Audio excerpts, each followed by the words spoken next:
Hello friends, so today in this video I'm going to tell you about the implementation of Okta authentication in Swagger in ASP.NET 6.10.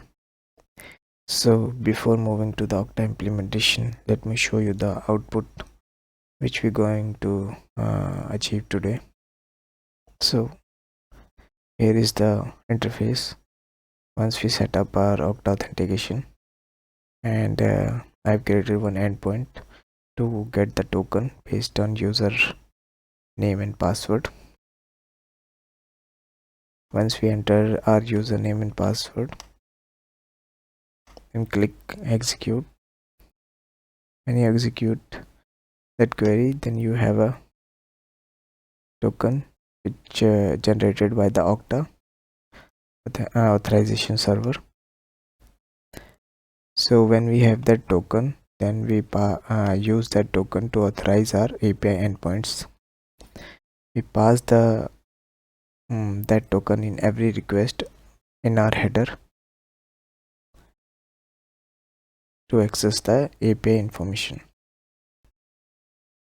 So to implement the Okta authentication, first we need to install the NuGet, which is okta.asp.NET Core. Then we have various type of security schemes for authentication and authorization for Swagger. So I'm going to use API key here, and what we're going to do to achieve the Okta authentication is client credentials flow. How it works, we have a client resource owner which hit the authorization server, which is Okta authorization server, and if to the endpoint /token. If the user verified by the authorization server, then our Okta authorization server return the access token in response. So we request that access token in our request and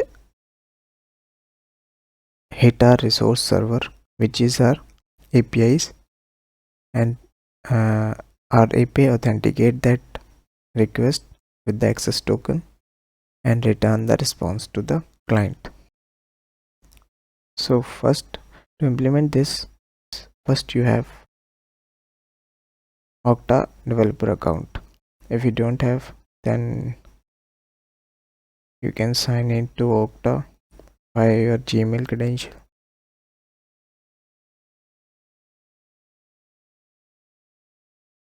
So our Okta developer dashboard is open, and go to applications. Under applications, click on create app integration and select OIDC. Scroll down and select native application, and then click on next. I have already created one application. Once you created it, then the interface which comes which will display to you is like this. Here you have a client credential and client secret and domain. Edit your general settings, select resource owner password, and then save.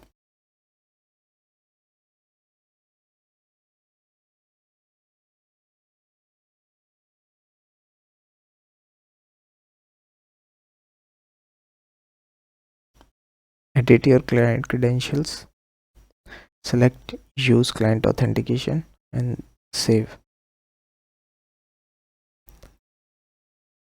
Then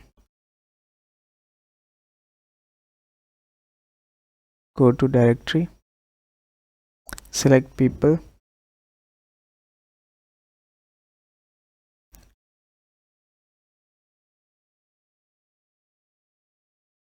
add person,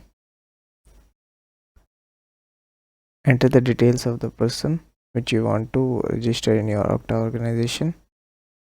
In your Okta application, the user must be validated by their email address. Once it is active, once you fill the details, then click on save.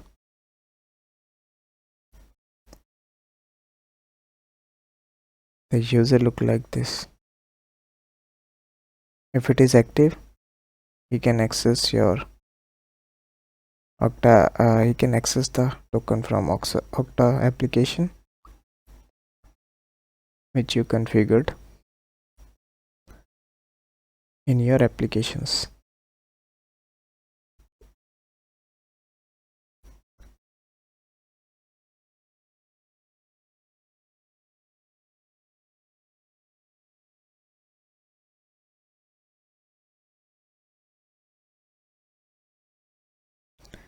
Copy the client ID, client secret, and domain. It is required when we are implementing it in our ASP.NET Core application.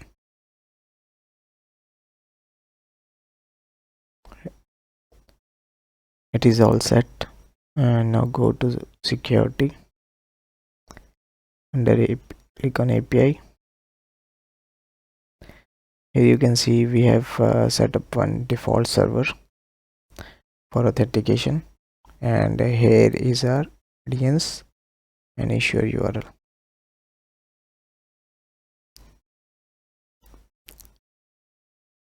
So in our Okta developer console, everything is ready. Let's move to the coding part.